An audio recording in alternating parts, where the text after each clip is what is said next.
Hey everyone, my name is Wedge and we're moving very quickly through our Best of the Rest series. In this video we'll be covering most of the red cards from Battle for Zendikar, not spoiled individually. I hope you like this video, and if you do, remember to hit that there like button. It's what Gideon would do if he were here. Yeah, just saying. Akhum's Stonewaker is 2 mana for a 2/1 human shaman with Landfall. Whenever a land enters the battlefield under your control, you may pay 3. If you do, put a 3/1 elemental token with Trample and Haste onto the battlefield, exile it at the beginning of the next end step. At first glance, this ability is pretty cool. You play a land, pay 3 mana, and get a speedy aggressive 3/1. The problem is that you usually want your mana. The only time this is going to be a card you want to play is when you're stupidly aggressive and your opponent is super slow. You don't want to spend 3 mana most of the time on your own turn to create a 3/1 that goes away after a turn after maybe getting in for damage. It just isn't consistent. However, Landfall is a deck and BFZ limited. If you can make that deck, I could see 1 or 2 Stonewakers just because it is a 2 mana 2-power creature with upside. Not great, but not horrible either. Belligerent Whiptail is 4 mana for a 4/2 worm with Landfall. Whenever a land enters the battlefield under your control, it gains first strike until end of turn. This is another card that is really only effective in the Landfall deck. If you aren't in that deck, a 4/2 for 4 is a bit lacking. If you are in the deck, this is a fine filler creature. Granting first strike to a 4-power creature is great at any point in the game, especially the early to mid game. Not many creatures will have the toughness to block it. You could get in a few swings before it stopped. Again, it's a decent filler. Boiling Earth is 2 mana for a sorcery. It deals 1 damage to each creature your opponents control. It also has Awaken 4 for 7 mana. Pay 7 to cast it instead, and one of your lands becomes a 4/4 with haste. Boiling Earth is a card with a very specific use. It kills Eldrazi Scion tokens, and it kills half of all landfall creatures, and half of all allies, pretty much. You don't want to main deck this card, but it's great out of the sideboard, especially with the late game value from Awaken. Perfectly fine out of the board. Chasm Guide is 4 mana for a 3/2 Goblin Scout ally with Rally. Whenever Rally triggers, creatures you control gain haste until end of turn. So basically, this is a 4 mana 3/2 that has haste and grants all allies haste when they enter the battlefield. That isn't terrible. The 3 power helps out a lot, but it's still a little clunky. Not that you shouldn't play it, but it shouldn't be a super high pick for you in Limited. Fire Mantle Mage is 3 mana for a 2/2 human shaman ally with Rally. When Rally is triggered, creatures you control gain menace until end of turn.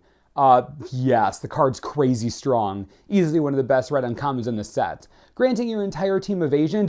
Yes, please. The ability to do that on any ally entry to the battlefield? Come on, it's straight up broken. Great card in any red deck playing at least a couple allies. Take this card early, it's fantastic. Kozilek's Sentinel is 2 mana for a 1/4 Eldrazi drone with Devoid. Whenever you cast a colorless spell, it gets +1/+0 until end of turn. It's a solid card. 2 mana for 4 toughness and a little power is fine. The pump ability is nice, especially with the colorless instant spells running around. Your opponent tries to apply pressure with 2 2/2s, and you can steal 1 in combat pretty easily with any colorless spell pumping the Sentinel. Solid inclusion in any limited deck, it's just good value. Lava Step Raider is 1 red mana for a 1/2 Goblin Warrior. You can pay 3 and it gets +2/+0 until end of turn. No, just no. Having 2 toughness is kinda nice, but this gets outclassed really quickly and that pump ability is just a tad too expensive and inconvenient. You want to be using your mana to progress your board. Even late game, this is a crazy mana sink and the 2 toughness doesn't help much then. Try to avoid this card in most situations.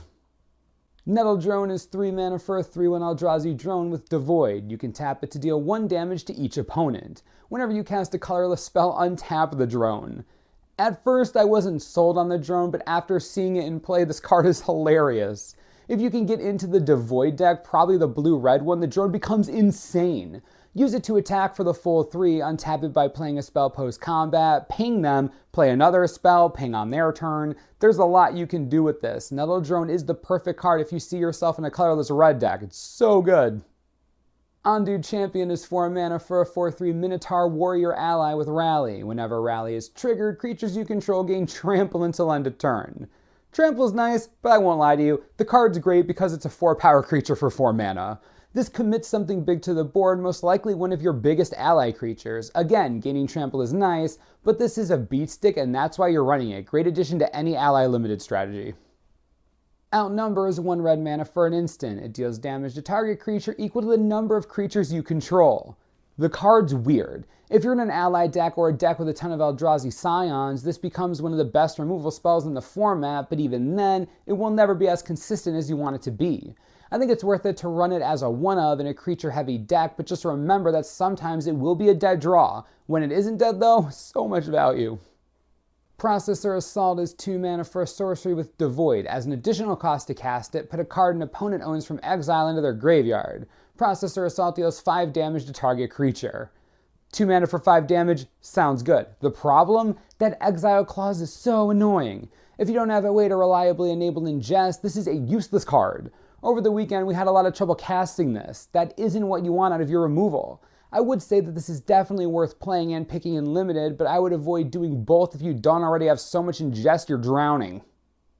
Serpentine Spike is 5 colorless and 2 red for a sorcery with Devoid. It deals 2 damage to target creature, 3 damage to another target creature, and 4 damage to a third target creature. If a creature dealt damage this way would die this turn, exile it instead.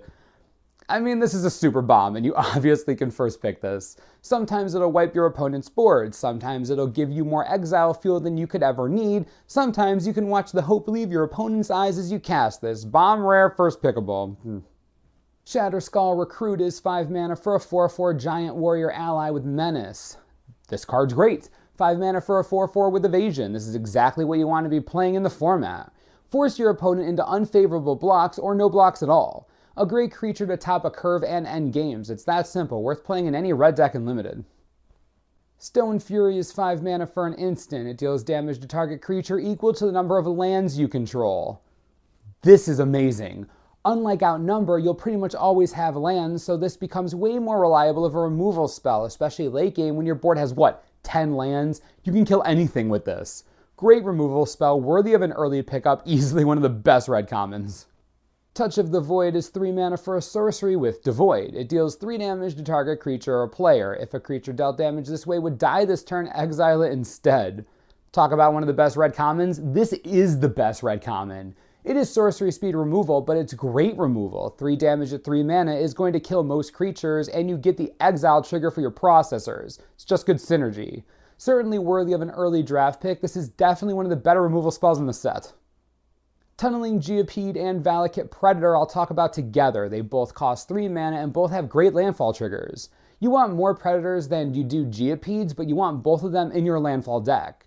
Predator takes priority, but that's only because a 4/4 bashing in on turn 4 is pretty sweet. Play both of these, but prioritize Predator. Turn Against is 5 mana for an instant with Devoid. Gain control of target creature until end of turn. Untap it, it gains haste until end of turn. Instant speed active treason is a total beating. Absolute powerhouse, unbelievably hilariously strong. You take a creature, block one of their attackers with it, kill both. The 2-for-1 is so good. Play one of these every game. Valakut Invoker is 3 mana for a 2/3 human shaman. You can pay 8 to have it deal 3 damage to target creature or player. And the card's great. Believe it or not, that ability becomes pretty relevant in a lot of games. In this upcoming limited format, if games don't end by turn 5, they might end turn 15. Lots of grindy matchups. This becomes a huge threat. Also, a 2/3 for 3 is just so good in the format, it's unreal. Take the card, great curve filler, and late game bomb.